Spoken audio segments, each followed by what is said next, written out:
जय हिंद। हम आज आप लोगों को कक्षा 12 फिजिक्स का मॉडल पेपर एक तरफ से बोला जाए तो ये प्री बोर्ड में जो क्वेश्चन जो पेपर बना है, प्री बोर्ड का अब की बार जो पेपर बना है ये जान लीजिए तुम्हारे लिए बहुत महत्वपूर्ण है। इसमें इतने क्वेश्चन दिए गए हैं प्री बोर्ड का, अगर हर बच्चा ईमानदारी से सब क्वेश्चन को सॉल्व कर ले रहा है तो ये मैं गारंटी के साथ कह दे रहा हूं वो फेल तो नहीं होगा और उसका 60% से कम भी नहीं होगा जो ईमानदारी से प्री बोर्ड के पेपर को दे दिया है। गारंटी के साथ कह रहा हूं, भले उसमें थोड़ा आगे थोड़ा पीछे क्वेश्चन होगा उसकी दिक्कत नहीं है, लेकिन सीरियसली होकर अगर किसी ने ये प्री बोर्ड का एग्जाम दिया है तो समझ लो अब की बार जो पेपर बनी है ना ये तुम्हारे लिए बहुत महत्वपूर्ण साबित होने वाली है। हल्के में मत लेना, एग्जाम कभी हल्के में लेनी ही नहीं चाहिए, ये बात ध्यान दे लेना। आइए अब हम देखते हैं कि प्री बोर्ड का पहला जो सेक्शन ए का बहुविकल्पीय आता है, जो 5 क्वेश्चन आते हैं, जो 5-6 क्वेश्चन आते हैं, ये क्या होता है देखो।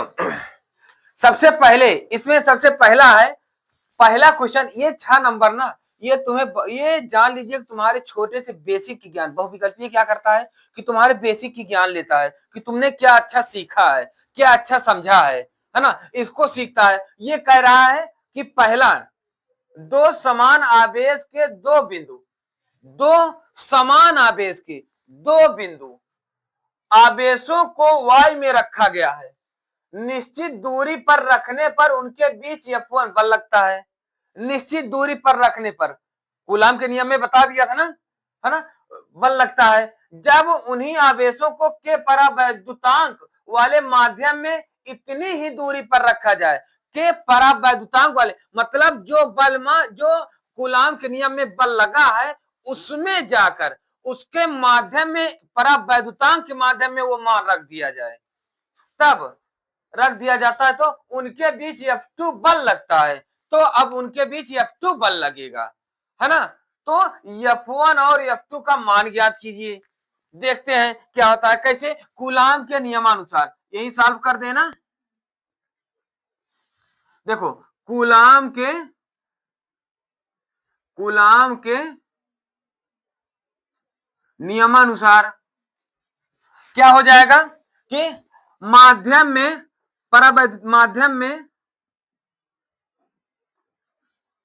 के माध्यम में बल,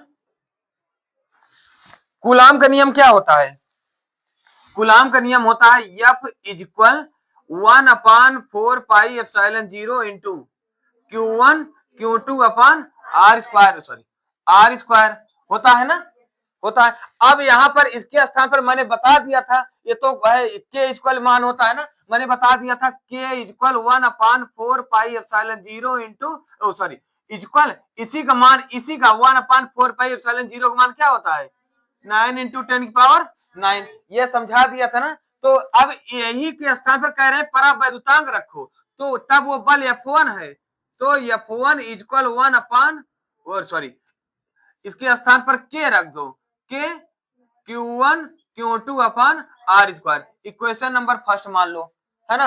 अब फिर कह रहा है कि F1 बल लगता है जब इन्हीं आवेशों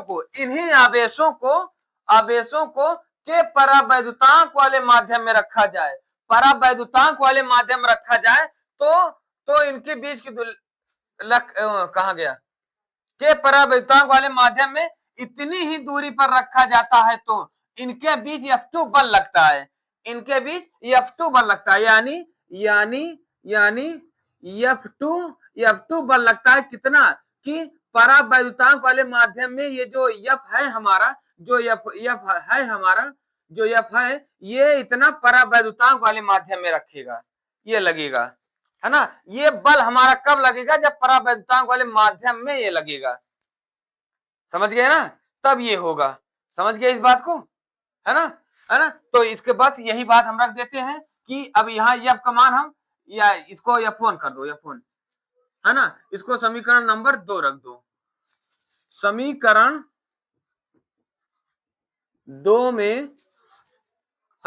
में यहाँ F1 का मान रखने पर 2 में F1 का मान रखने पर, है ना भैया, मान रखने पर, तो ये हो जाएगा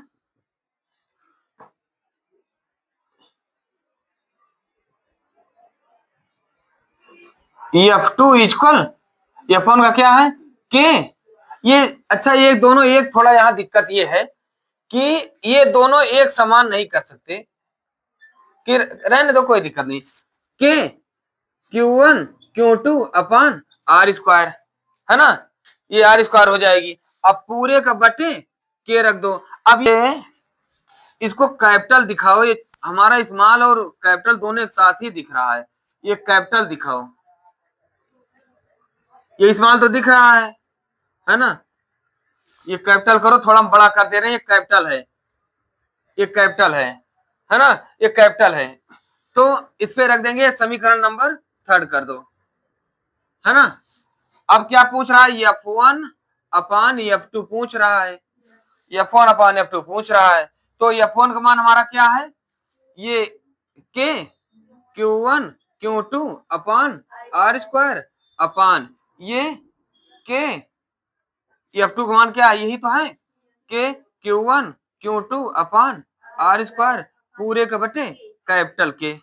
इससे तो ये कट जाएगी, ये नीचे में है, ये अब ऊपर चली जाएगी, है ना, तो F1 अपान F2 इक्वल क्या हो जाएगा, के। यही हमारा मान आ रहा है, देखो के है ना, यही थर्ड आ रहा है, समझ गए ना, है ना। अभी अगला सवाल देखते हैं कि खा क्या कह रहा है, एक तार को खींचकर प्रारंभिक त्रिज्या का आधा कर दिया जाता है, इसकी प्रतिरोधकता का मान प्रारंभिक का कितना गुना हो जाएगा। अरे कसम से, तो चुटकुल्ला वाला सवाल है। तुम बताओ, प्रतिरोधकता ये आंतरिक प्रतिरोध है ना, ये कौन पदार्थ पर निर्भर करेगा कि उसकी त्रिज्या का, आयतन का, घनत्व पर निर्भर करेगा, बताओ।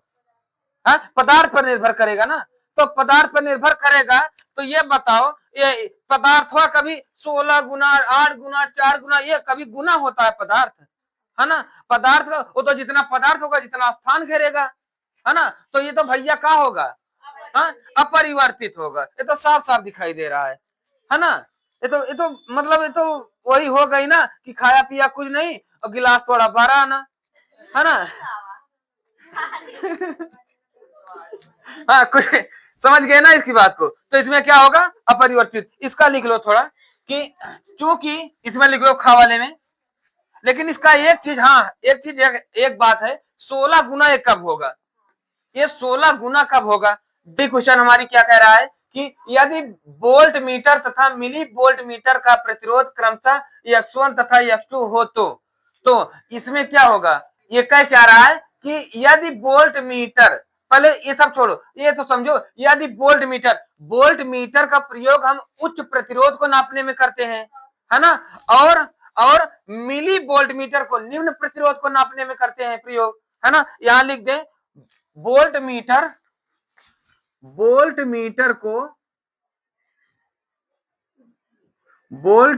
को उच्च प्रतिरोध को नापने में करते हैं, उच्च प्रतिरोध को मापने में करते हैं, और मिली वोल्ट मीटर को मिली वोल्ट मीटर यानी निम्न या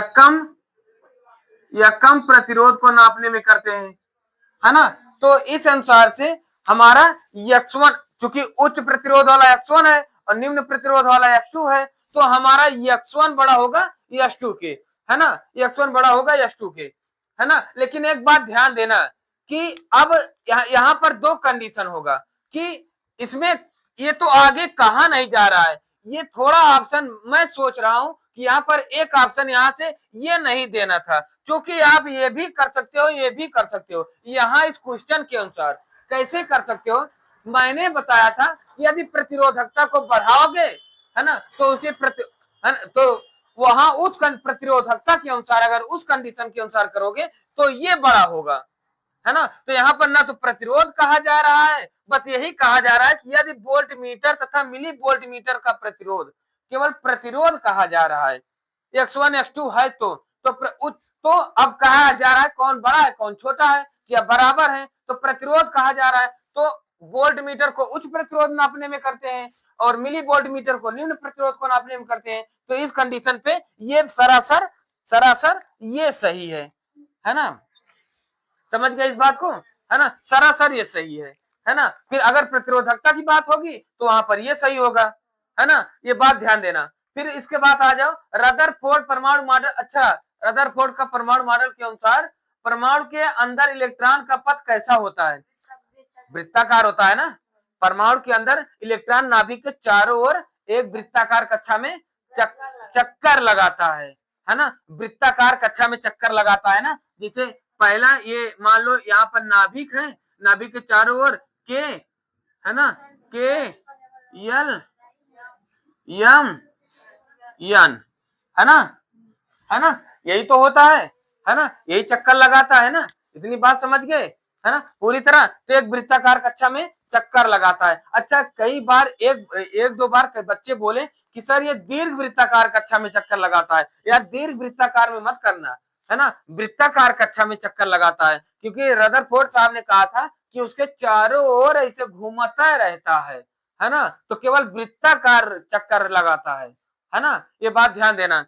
और फिर इसके बाद आ गई कि अब √2, ये समझ गए ना, है ना, वृत्ताकार पे टिक लगा दिया, टिक लगा दो भैया, ए वृत्ताकार पे टिक लगा दिए, है ना। अब फिर इसके बाद कह रहा है कि √2 अपवर्तनांक वाले प्रिज्म का कोण उसके न्यूनतम विचलन कोण के बराबर है। न्यूनतम विचलन कोण का मान क्या होगा? ओए होए होए होए होए होए ओए होए होए होए, बहुत सरल सवाल है ना। थोड़ा तुम्हें सोचना है, बता नहीं इसे लगाना है दिमाग जो तुम्हारे पास है, नहीं नहीं है, तुम्हारे पास है, बहुत दिमाग है, तुम लोगों के पास बहुत दिमाग है भाई। ये एक बात सत्य है, ये बात सत्य है, एक स्टूडेंट के पास ना टीचर से भी ज्यादा दिमाग होता है, ये बात कभी मत भूलना। टीचर से भी ज्यादा दिमाग होता है बच्चों के पास, लेकिन बस बच्चे पढ़ाई पर दिमाग लगाएं, पढ़ाई के लेवल पे। और जो मतलब कि अगर यहाँ पर सोचने की बात, कभी कभी देखो टीचर, मान लो कि हम यहाँ मान लो फॉर एग्जाम्पल √2 अपवर्तनांक वाले प्रिज्म का कोण, अपवर्तनांक वाले √2 अपवर्तनांक वाले यानी इक्वल, ये है प्रिज्म का कोण उसके न्यूनतम विचलन कोण के बराबर है ना। हम यहाँ पर नहीं समझ पा रहे हैं तो बच्चों, ज्यादातर बच्चे बता सर ये तो बराबर कह रहा है, आप मान रख रहे हैं बराबर कह रहा है। कैसे? देखो यहाँ कह रहा है कि √2 अपवर्तनांक यानी इक्वल क्या कह रहा है, √2 अपवर्तनांक वाले प्रिज्म का कोण, प्रिज्म कोण ए बराबर उसके विचलन कोण के बराबर है ना। तो ए उसके विचलन कोण डेलियम के बराबर है, बराबर है, बराबर है, बराबर है, तो बराबर है, न्यूनतम विचलन कोण के बराबर है। तो विचलन कोण का, न्यूनतम विचलन कोण का मान क्या होगा, न्यूनतम विचलन कोण का मान क्या होगा, है ना। तो डेलियम बराबर फिर पूछ रहा है, डेलियम बराबर पूछ रहा है भैया, है ना। तो अब तुम चाहे एक करो, तुम चाहे वो करो, तो एक काम करो, चाहे ए बराबर डेलियम रखो, एन इक्वल क्या सूत्र होता है ना, साइन ए प्लस डेलियम by 2 upon sine A by 2, है ना। तो यहाँ इसको रख दो √2 equal sign A 2a by 2 से 2 काट दो अपान साइन ए बाई 2, तो ये कर दो sine A upon sine A by 2, कर सकते हो। हाँ,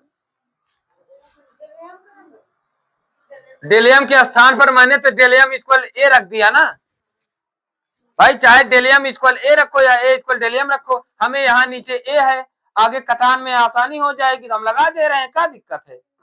अगर एक मान आ जाए तो डेलियमो का मान तो आ जाएगा, है ना। तो एक मान है निकाल लें, डेलियमो आ जाएगा, क्या बात है, क्या दिक्कत है, कौन दिक्कत है बताओ, हाँ नहीं है। तो ये अब यहाँ पर देखो, क्योंकि एक बार एक सूत्र तुम लोगों को बताया था, साइन 2a इक्वल,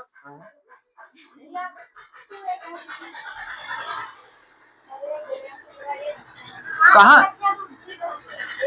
अरे ए भैया रुक जाओ,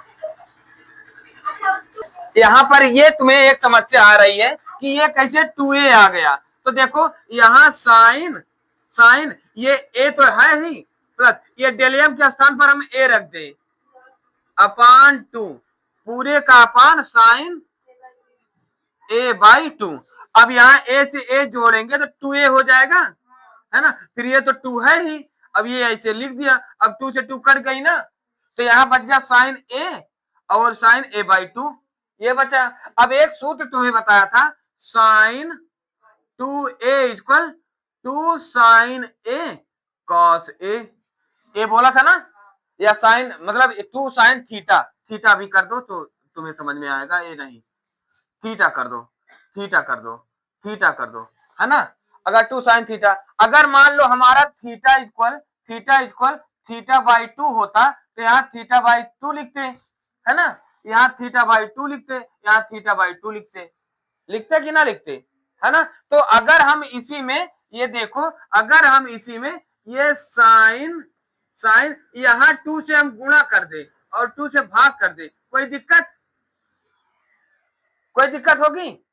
हाँ, अब ये करने का मतलब क्या है कि ये साइन यहाँ पर साइन थीटा/2 यानी a/2 हो जाएगा, तो a/2 से a/2 कट जाएगी ना, है ना, फिर हमारा आसानी से आ जाएगा, है। तो sign a/2 upon sine a/2।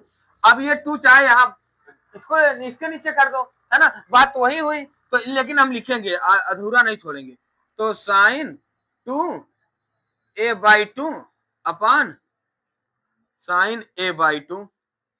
अब इसी सूत्र के अनुसार हमारा क्या हो जाएगा, sine 2 sine a/2 into cos a/2 upon sine a/2, sine a/2 से साइन a/2 खत्म, है ना, खत्म। अब फिर बचा क्या है, under root 2 equal to cos a/2, यही बचा है ना, है ना। अच्छा ये बता दो तुम हमको तो ये बता दो, ये 2 लाओ यहाँ डिवाइड कर दो, है ना, तो ये जब ये लाएगा यहाँ डिवाइड करेगा तो under root 2 by 2 equal cos a/2 हो जाएगा। परमेयीकरण करेंगे हम, जब परमेयीकरण करेंगे तो अंडर रूट 2 कैसे करेंगे, यहाँ पर बराबर करके लिख दें, कोई दिक्कत, ये वाली यहाँ अंडर रूट 2 अपान 2 तो है ही, ऊपर नीचे अंडर रूट 2 से गुणा कर सकते हैं ना, तो ये 2 से 2 हो जाएगा, अंडर रूट हट जाएगा, ये 2 अंडर रूट 2 हो जाएगा, 2 से 2 कट गई, 1 अपान अंडर रूट 2 आ गई, है ना, 1 अंडर रूट 2 कॉस 45 का मान है ना, देखा नहीं तब पढ़ा उठे नहीं, चला, है ना, तो ये हो जाएगा cos a/2 इक्वल cos 45 हो जाएगी ना, cos से cos कटा, a/2 45 गुना 90, a इक्वल क्या हो गई 90, जब दोनों बराबर है, a बराबर 90 तो डेलियम बराबर भी 90, है ना, तो जल्दी सीधे लगा लो। अब ये वाला देखते हैं कि n टाइप y अर्धचालक की प्रकृति कैसी होती है। n टाइप y अर्धचालक, अर्धचालक कह रहा है, अर्धचालक जितने पॉजिटिव होगा उतना निगेटिव होगा, तो जितना पॉजिटिव होगा उतना निगेटिव होगा, दोनों हो जाएगा शून्य। अगर मान लो +2 है, +-2 plus minus minus cutting, 2 cut शून्य, जो हो गया शून्य वो हो गया उदास, हो गया मेरे पास कुछ नहीं, मैं हूं उदास, हाँ, जो हो गया उदास वो हो गया उदासीन, है ना, हो गया न्यूट्रल, है ना, समझ गए इस बात को। तो ये इसका हो जाए, तो क्या लिखे इसमें तो कुछ लिखना नहीं है ना, ये उदासीन होगा, है ना, समझ गए ना, इसको जल्दी से पूरा कर लो, फिर इसके बाद हम अगला बताएं, है ना। अब हम समझते हैं, सेक्शन ए को मैंने खूब अच्छी तरीके से समझा दिया, अब सेक्शन बी को हम देखते हैं।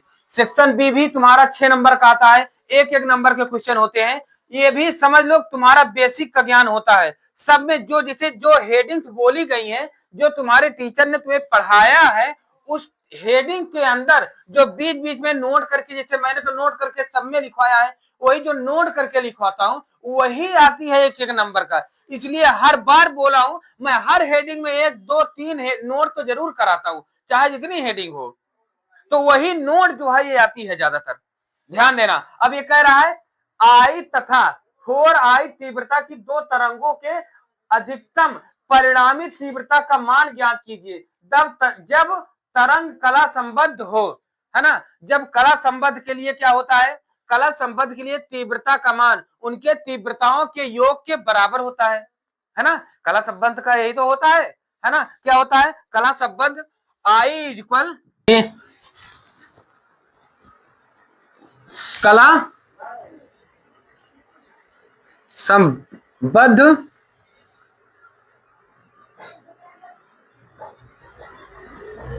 कला संबद्ध तीव्रता उनके तीव्रताओं के योग के बराबर होता है।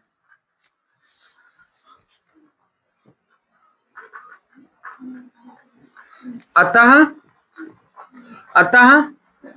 I equal i1 plus i2, 2 ही दिया है तो i2 करो, i3 3 दिया होता तो i3 करते। यहां i इक्वल तुम्हें तो i दिया ही है i1, i2 इक्वल क्या दिया है i4 या 4i, ये दिया है, यही रख दो। i equal i plus 4i।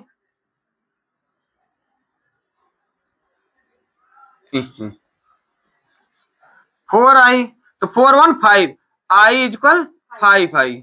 तो तीव्रता इनका कलन संबंध तीव्रता का मान क्या होगा, है ना 5i, 5 होगा, है ना। यही आंसर हो जाएगा। समझ गया इस बात को, है ना।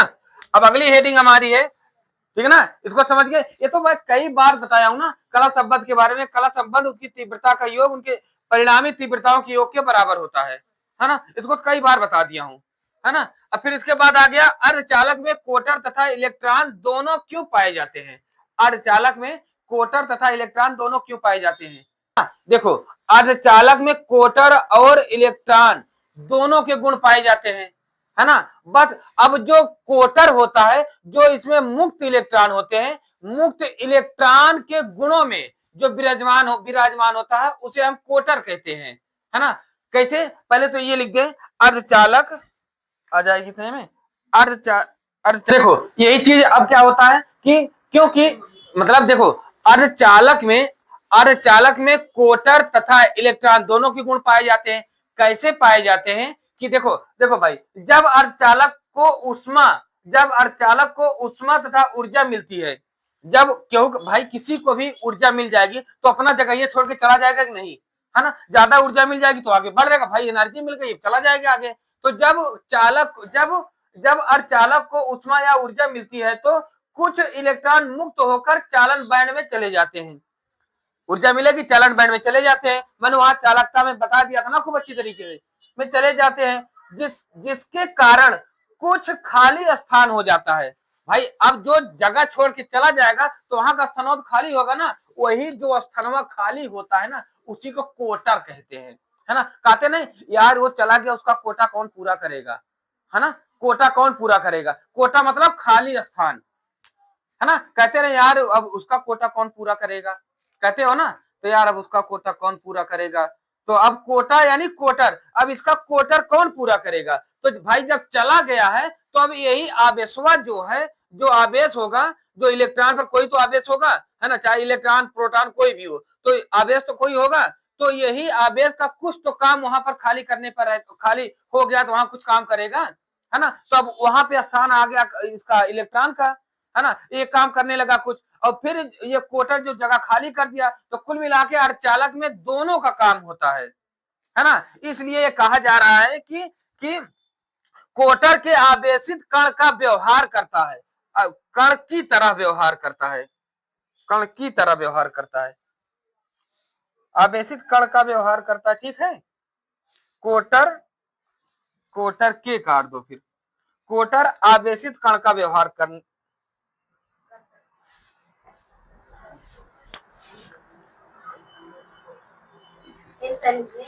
कोटर आवेशित कण की तरह ना, वो ज्यादा सही रहेगा, यहाँ की तरह कर दो, कण की तरह व्यवहार करता है। अतः चालकता में कोटर तथा इलेक्ट्रॉन दोनों योगदान देता नहीं है, देते हैं। अरे ठीक है भाई, भाषा बना रहा हूं का बहुत, है ना, रट्टा मार के नहीं करते, जानते हो सभी लोग, है ना।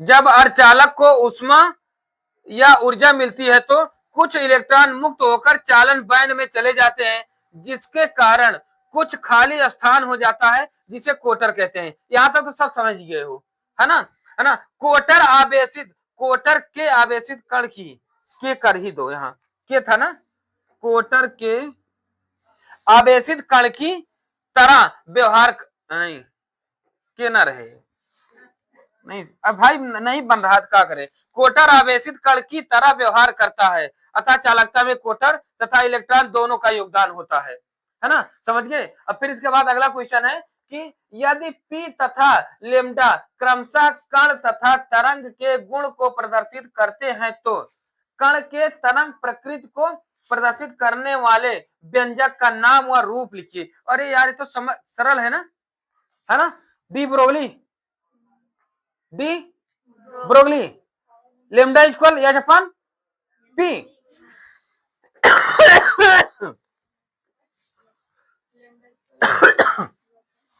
Lambda equal H upon P, जहां पर एच इक्वल क्या है, प्लांक नियतांक, लेमडा इक्वल और पी इक्वल, देखो जहां एच इक्वल क्या है, प्लांक नियतांक,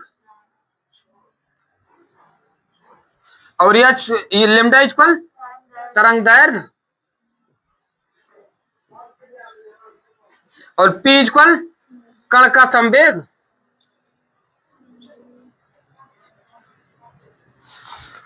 है ना, समझ गया इस बात को पूरी तरह।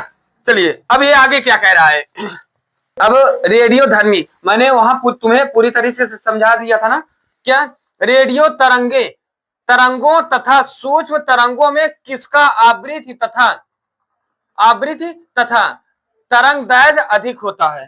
तो ये बताओ, रेडियो तरंगे तथा सूक्ष्म तरंगों में आवृत्ति सूक्ष्म तरंगों की अधिक, सूक्ष्म तरंगों की नहीं, सूक्ष्म तरंगों की अधिक होती है, रेडियो तरंगों की कम होती है ना। और तरंग दैर्घ्य रेडियो तरंगों की अधिक होती है, सूक्ष्म तरंगों की कम होती है ना, मैंने वहां बताया था ना, है ना। तो यहाँ पर पहले में क्या लिखोगे, पहले में सूक्ष्म तरंगों की आवृत्ति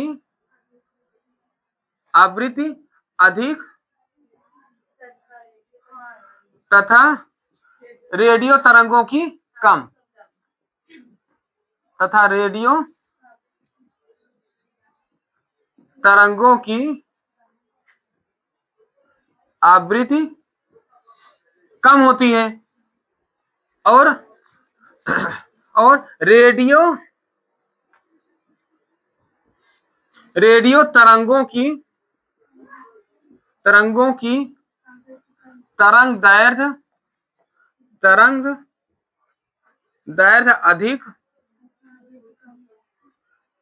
तथा आवृत्ति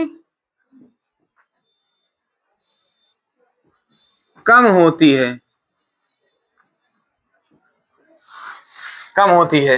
है ना, समझ गए इस बात को। अब क्यों अधिक क्यों कम होती है ना,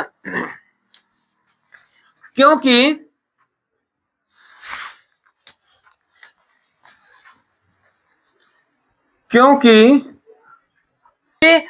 यही चीज जो बता दिया, अब काहे को कम होती है, काहे को ज्यादा होती है। ये क्यों सूक्ष्म तरंगों की आवृत्ति अधिक होती है, क्योंकि विद्युत चुंबकीय स्पेक्ट्रम में रेडियो तरंगों की आवृत्ति विद्युत चुंबकीय स्पेक्ट्रम में रेडियो तरंगों की आवृत्ति सूक्ष्म तरंगों की अपेक्षा कम होती है। समझ गए? और ये क्यों अधिक होती है? क्योंकि तरंग दैर्ध्य और आवृत्ति एक दूसरे के व्युत्क्रमानुपाती होते हैं, अर्थात lambda equal C by F, वहां समझा दिया था ना, है ना।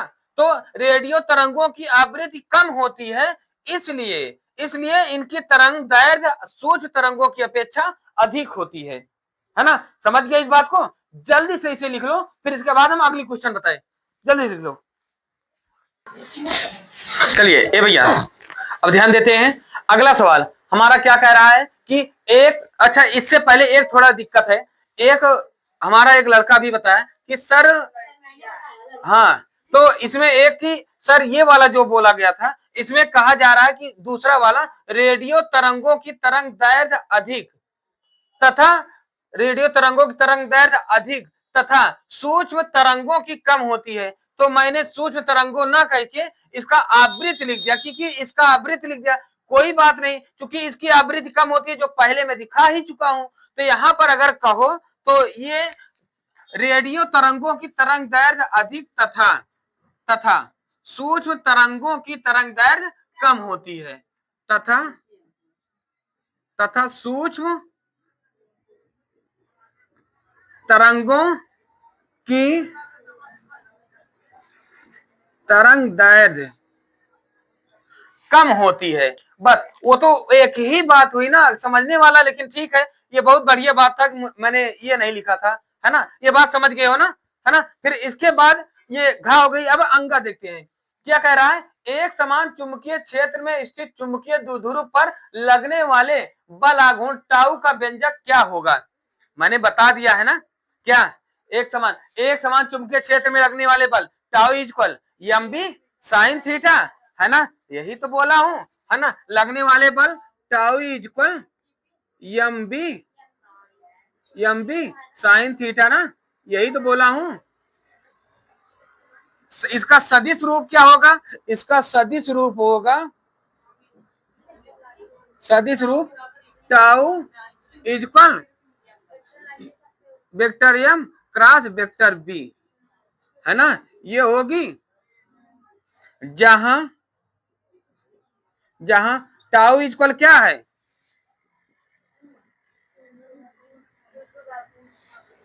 टाउ इक्वल लगने वाला बल आघूर्ण, है ना, लगने वाला बल आघूर्ण।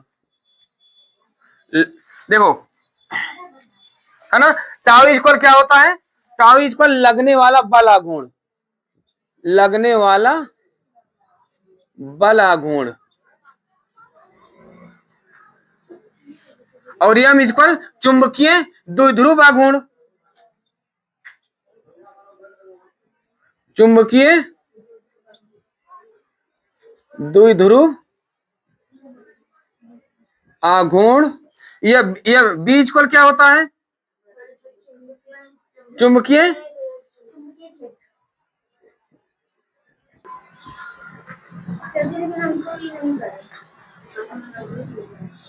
चुंबकीय क्षेत्र की तीव्रता। और थीटा इक्वल क्या होता है? एम तथा बी के बीच का कोण, है ना। अब इसके बाद अगला क्वेश्चन हमारा क्या है? लेंज का नियम क्या होता है तथा किस भौतिक राशि के संरक्षण पर आधारित होता है?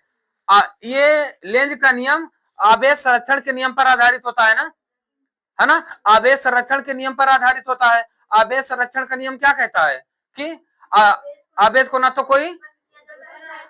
तो नष्ट कर सकता है, ना तो उत्पन्न कर सकता है ना। यही है लेंज का नियम, है ना। इसको लिख लोगे ना, है ना। आवेश का नियम यहां लिख देते हैं, चलो इस पे लिख देते हैं। लेंज का नियम ऊर्जा के संरक्षण के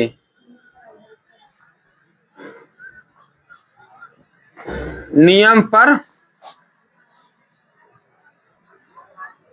आधारित होता है। है ना। तो ऊर्जा का संरक्षण नियम क्या होता है? ऊर्जा को ना तो कोई नष्ट कर सकता है ना ही उत्पन्न कर सकता है ना। समझ गए ना इस बात को? जल्दी से इसको लिख लो, जल्दी से लिख लो, फिर हम आगे बताएं। सेक्शन सी, सेक्शन सी लिखा हूं। सेक्शन सी 4 प्रश्न आते हैं। हो जाती है खांसी। सेक्शन सी 4 प्रश्न आते हैं, चारों प्रश्न 2-2 नंबर के होते हैं, बहुत महत्वपूर्ण होते हैं भैया। ये कहां से उठाया जाता है? ये जिसे पार्ट में जिसे बताया जाता है, कोई बेसिक सी चीज मैंने नोट करके जो बताया था वो 1 नंबर में पूछा जाता है सेक्शन बी में, है ना। अब उसके बाद जिसे कई प्रकारों के प्रकार हो जाते हैं, जैसे मान लो कोई हेडिंग पढ़ा रहा हूं तो उसके प्रकार आ गए, उसमें से उनमें से लिया जाता है यह सेक्शन सी, है ना। जैसे मान लो मैंने बताया था कूलाम का नियम, कूलाम का नियम मैंने बताया था ना, कूलाम का नियम, कूलाम का नियम मैंने ये बताया था कि दो बिंदु आवेशों के बीच Q1 Q2 लगने वाला बल इन आवेशों के गुणनफल के समानुपाती होता है तथा इनके बीच की दूरी के वर्ग के व्युत्क्रमानुपाती होता है ना। फिर जब इसी को इक्वल करोगे या F proportional Q1 Q2 upon R square, है ना, या इसी को हटाओगे, प्रोपोर्शनल हटाओगे, इक्वल लगाओगे तो ये कांस्टेंट Q1 Q2, है ना। फिर यही तो हुआ था हमारा कूलाम का नियम। फिर इसी में मैंने बताया था जहां के इक्वल जहां के इक्वल 1/4πε0 या यही इतना बराबर 9 × 10⁹। क्योंकि बच्चे बीच में सुनते नहीं, बस ऊपर ऊपर हेडिंग देख लिए, बीचों में छोड़ दिए, तो ये सेक्शन जो होती है इसी तरह बीच में आती है।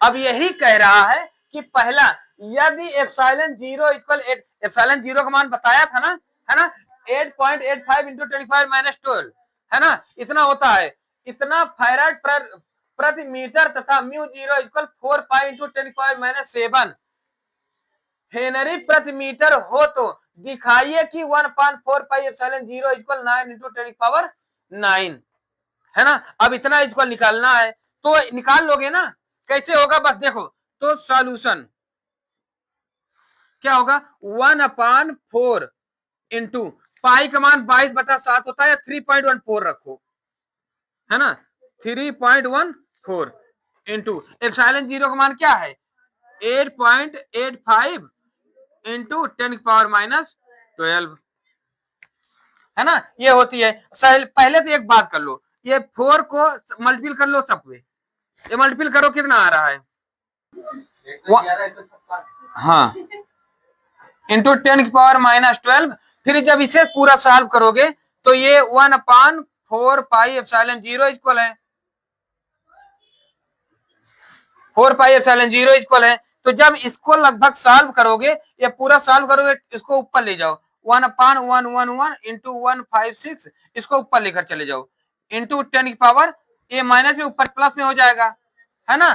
फिर जब इसे सॉल्व करोगे ये लगभग तुम्हारा आ जाएगा, ये लगभग आ जाएगा, ये लगभग आ जाएगा 8.99 इंटू 10⁻9, है ना, 9 न्यूटन मीटर स्क्वायर प्रति कूलाम स्क्वायर, है ना, इतना आ जाएगा, है ना, 1/4πε0 ये आ जाएगी भैया। फिर यही मनवा सुनो, यही मनवा तो लगभग मैंने बताया है ना, 1/4π9 इंटू 10⁻9, है ना, यही तो बताया है। तो यही 10⁻9 है, या इसे लिख देना लगभग, ये लगभग होता है 9 इंटू 10⁻9, है ना, न्यूटन मीटर स्क्वायर प्रति कूलाम स्क्वायर, है ना।